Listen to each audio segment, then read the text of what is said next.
E no teu caso, Léo, assim, geralmente tu é cancelado por fazer umas piadas, né? Sim. Então, tem todos esses grupos dos flanelinhas, eu imagino. Flanelinha de minoria. Os Che Guevara de apartamento, eles amam eu até acredito que tem uma galera que faz que realmente se sente incomodado, caralho, não sei o quê, que entra na de cancelar também. Com piada. A pessoa que se incomoda com piada merece respeito? Deixa ela se incomodar, cara. Pelo amor de Deus. A gente tá vivendo num país em que quando um humorista conta piada no palco, é tratado como a coisa mais séria do mundo. Quando um político fala um puta absurdo em coisa oficial, ele era brincadeirinha. É uma brincadeira. Não dá, cara. Não dá, assim. Não dá pras pessoas ficarem ofendidas com piada, cara. Sinceramente. Mas isso aí, no ambiente da piada. Né? Eu falo sempre, o humor não tem limite. O ambiente, sim. Todas as polêmicas que eu me envolvi até hoje é por piada contada num palco. Sempre. Mas aí você postou na rede social um trecho onde eu estou em cima de um palco, contando piada no palco. Então... Aí por que eles não vão fiscalizar show pornô também pra ver se tá sendo machista? Pra ver se tá sendo opressor. Em show pornô eles não vão, é palco. Mas eu acho, eu não sei, vamos ver o que vocês acham disso. Vamos lá, o Léo posta esses vídeos aí. Uma pessoa que ela se sente incomodada com isso, ela tem o direito de ficar puto. Claro. De não gostar, tem, De não gostar de xingado, cacete, tem. Sim.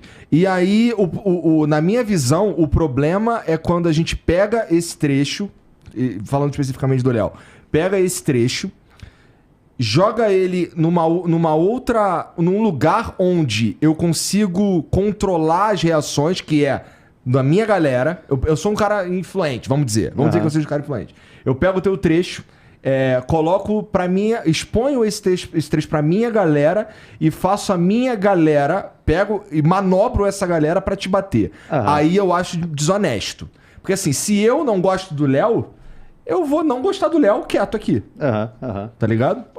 Não gostou, pode até falar. Achei horrível, achei uma bosta. Pode ser. Mas isso que você tá falando é um método. Por quê? Exatamente. Isso é um método. E aqui eu mostro, por exemplo, como que começa, como que o povo se liga que essa parada é um método. É 2014, Gamergate. Tinha uma desenvolvedora de jogos que estava tendo um caso com um jornalista. E ela tinha reviews, vamos dizer, vitaminado. Né? Porque, enfim, mulher se divide em dois, né? As que recebem alguma coisa em troca de sexo e a gente que é trouxa que faz de graça. Ela tava lá nessa. Cara. Que? Com todo respeito, mas buceta tem um poder sinistro mesmo, né, cara? O Chris Rock tem umas piadas disso. Cara, Mas, enfim, também tem um custo você andar com esse patrimônio todo, né? Porque desestrutura. O poder é uma coisa que você tem que saber lidar. Mas, enfim, essa mulher usou pra quê? Para as reviews do jogo dela. E depois se descobriu, assim, que não era esse o único caso, que tinha caso, inclusive, de corrupção de dinheiro, de não sei o quê. Existia um problema real na comunidade gamer. E ela foi a primeira cara de um problema real. Os moleques já não gostavam de mulher. Não, gamer não gosta de mulher no rolê. Não gosta, cara. Aceita assim. Tô falando, essas comunidades de moleque mais novo, eu entendo. Não sei o quê. Não gosta. Eu tô pensando aqui porque assim, eu sou um gamer também. Então eu fico pensando assim, cara, é verdade, mas eu não queria que fosse verdade. Não, mas a gente precisa perder a vergonha de ser quem é. Isso aqui é o quê? Um mundo de mulher jogando FIFA com você? Olha, eu sinceramente não me importo. Pessoalmente. Mas eu sei. Os seus amigos do rolê vão ficar felizes. É que assim, eu entendo, assim, inserido no meio que eu tô e vendo como as coisas funcionam, eu sei que você tá falando é verdade. E me chateia, só. Porque pessoalmente eu acho uma puta babaquice, mas eu entendo que existe. Não, como a gente, que eu acho que isso é uma coisa que a gente tá, né? Essa busca pela pureza.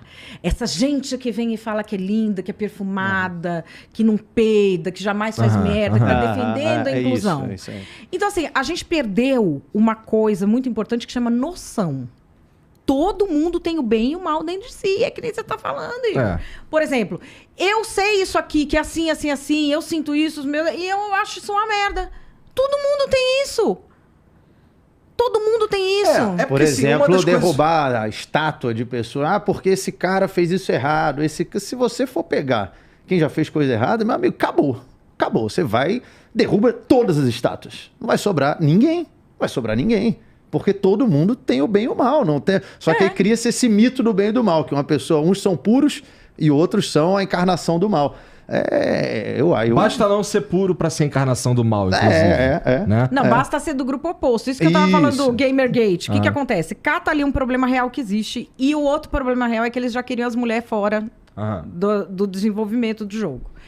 Então você tem duas coisas latentes reais. Eles começam a atacar a mulher em enxame. Ainda estava começando essa coisa de rede social.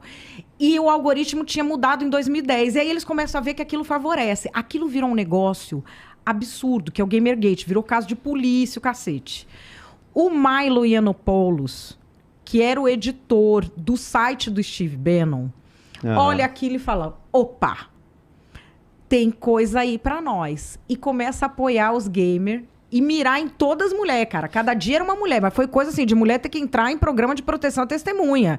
Que iam na casa da mulher, ameaçava de morte, o cacete. E assim, as ameaçadas começaram a ser umas aleatórias, que só tinham falado, gente, isso não tá demais? Pronto, pra cima dela. E ele vai apoiando os caras, e não sei o quê. Por quê? Porque se você apoiar o cara pra colocar pra fora o pior lado dele, fingindo que é por uma causa justa, ele repete qualquer discurso político. Ele capturou tudo isso pro trumpismo. E aí as pessoas falam, é política. Não é. Ele repete o discurso que precisar para ele poder dar vazão às coisas que estão encalacradas na alma dele ou às perversidades que dão prazer para ele. Ele viu isso. Ele viu essa movimentação. E a partir daí isso se tornou um método, cara. Nós estamos quase 10 anos com isso. Então isso se expandiu, isso foi para política num primeiro momento. Isso tá nas marcas e sempre tem uma justificativa moral, a sinalização de virtude, não sei o quê. Tem até a frase que eu abro o livro. É uma frase que eu amo, porque é bem isso. É antiga, pré-internet, do Aldous Huxley. A maneira mais segura de preparar uma cruzada em favor de alguma boa causa é prometer às pessoas que elas terão a chance de maltratar alguém. Ser capaz de destruir com boa consciência, ser capaz de se comportar mal e chamar de indignação justa é o cúmulo do luxo psicológico. É disso que nós estamos falando. Sim. Se oferece um produto de alívio psicológico, e você vê que as pessoas hoje... Outro dia eu estava num negócio debatendo essa coisa de cancelamento, de não sei o quê. E aí eu falei assim, gente, eu fui cancelada por coisa que eu nem fiz. Essa é a pior de tudo. Você é cancelado por um bagulho que você nem acredita. E já fiz umas merdas abissais, assim, cara. Já fiz, assim, umas coisas que eu falei, mano, é hoje que eu rodo. E nada. Aí a pessoa vira pra mim imediatamente e falou, não, mas essas merdas que você fez, você se arrependeu, né? Nem todas! Você já falou, assim, de onde a pessoa tirou isso, cara? Que tem coisa que eu queria me arrepender. Todo mundo tem isso. Coisa que você fez, que você queria se arrepender, mas que lá no fundo, você fala, quer saber, eu gostei. Todo mundo tem isso. E se a gente não perder a vergonha de ser quem é, e entender que a gente tem isso dentro da gente, e que se mostra um cara que você não gosta, você vai ler tudo que ele tá fazendo, que ele tá falando, da pior forma possível, porque você quer ter uma justificativa pra ir lá e fazer ele sofrer, e falar o que tá dentro de você, e ver até se ele tá sofrendo, porque você acha que ele merece sofrer. Isso tá dentro da gente. Se a gente não toma consciência, a gente faz isso. É verdade. A gente faz. Tudo isso que você falou aí vai me fazer repensar uma ideia que eu tinha sobre como a sociedade digital, o estado da sociedade, dessa sociedade que eu tô chamando de sociedade digital, que é até hoje, mais cedo, antes de conversar contigo, eu diria que eu acho que a gente tá como se a gente tivesse com febre. A gente não sabe lidar direito com essa ferramenta, portanto, a gente age da forma que a gente age, com cancelamento, com encheção de saco, não sei o que e tal. Mas você tá deixando muito claro uma coisa que eu, lá dentro, eu já sabia também. Que existe um método e a gente tá nessa situação porque pessoas pensaram para que a gente chegasse nessa situação. Então eu acho que tem menos a ver com uma febre e mais a ver com uma doença, meio com uma parada mais... com um método, assim, é como se um vírus vazasse. E ele tem um modus operandi, né? É isso. Meio que ele contamina e tem uma... Não é uma vontade... Não é natural esse momento que a gente tá. Ele foi criado, né? Então, assim, eu por mais que eu entendo que eu saiba e que eu já tivesse identificado também, pelo menos, muito menos que você, mas alguns métodos nisso, em como isso funciona, e até inconscientemente algumas maneiras de lidar com isso, porque por observação, né? Sim. Você percebe assim, qual é a melhor maneira de lidar com cancelamento, com essas coisas. Você que estudou pra caralho me falar muito claramente que existe um método real que foi utilizado e que é utilizado até agora para que a gente viva essa situação, e eu tô falando meio que especificamente do Twitter, me faz repensar se a gente tá mesmo... se isso é mesmo uma febre, se é mesmo uma coisa que a gente chegou nesse estágio naturalmente.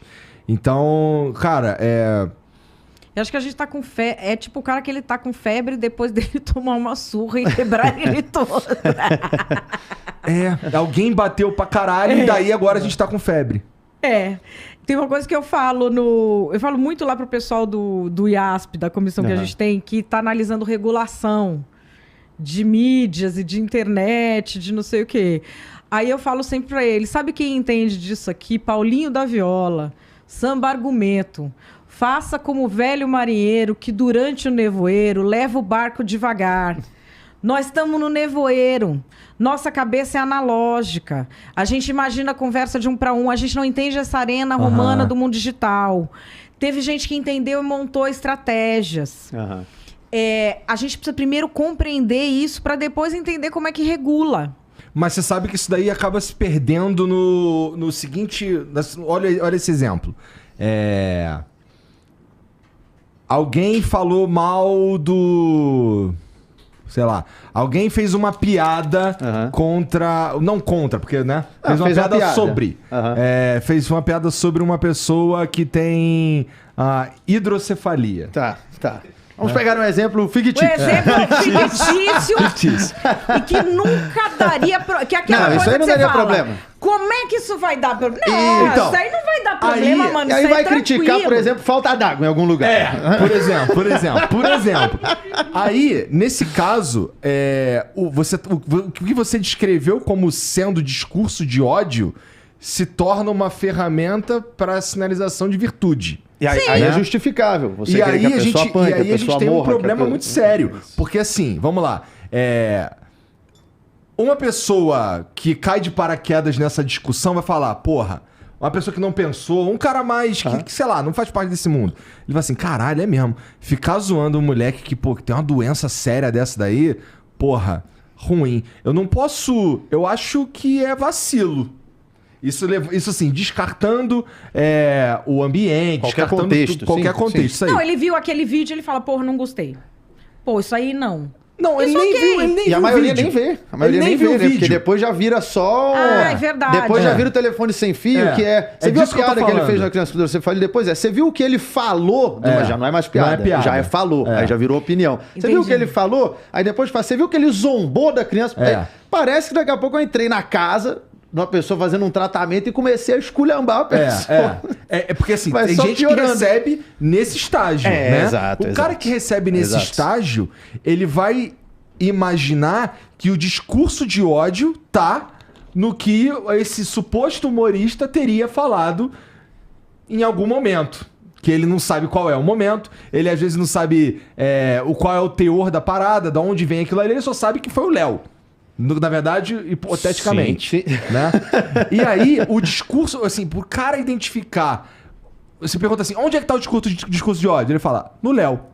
Ele não vai ver isso que você tá falando, que foi usado uma máquina que é o que você tá chamando de discurso de ódio pra fuder a vida do Léo. E sabe? Ele tá sendo virtuoso, falando que eu tenho que apanhar, que eu tenho que morrer. Um exemplo recente foi o do Chris Rock, quando ele fez uma piada no novo especial dele, falando que só foi assistir o filme do Will Smith um filme de Will Smith interpreta um escravo, ele vai, eu só fui ver pra ver o Will Smith levando chicotada. Essa piada está no especial de stand-up dele, porque ele tomou o tapa do Will Smith e tal, tal, ele fez essa piada. Eu vi assim... E as notícias saíram... Desculpa pros colegas, mas assim... Pelas notícias, o especial do Chris Rock que eles viram, esse aí, como é que chama? Indignação Seletiva. Selective Outrage. Não, os caras não viram mesmo que eu até vi de novo. Que eu falei, esses caras não viram mesmo que eu vi. Porque, cara, assim, pontos altos. A coisa do aborto, cara... Porra. Não tem uma matéria falando da parte do aborto, cara. Mas isso é muito comum. Aquela parte do aborto, assim...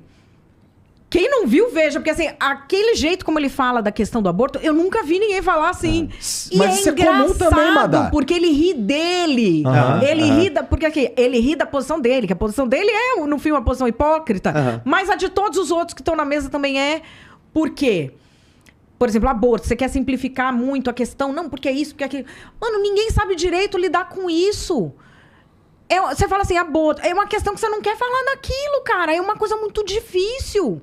Não é uma questão racional, é uma questão que mexe com a alma das pessoas. E a pessoa tenta racionalizar pra ver se tem uma... Não tem resposta, cara. Não tem resposta. A pessoa vai ter um sentimento uma hora, ela vai ter um sentimento outra hora. Tem gente que muda de opinião, tem gente que desmuda, porque você tá falando da vida humana, da sacralidade da vida humana. Você se questiona, são coisas complexas. E você que tá assistindo esse vídeo aqui no Talk Flow, dá pra você virar membro, cara, do Flow agora. É um botãozinho do lado do botão de se inscrever. A gente faz um programa semanal só pros membros. Olha. Então fique esperto aí. Se quiser virar membro, tá bem aqui do lado, é mó merreca, custa menos de R$8, irmão.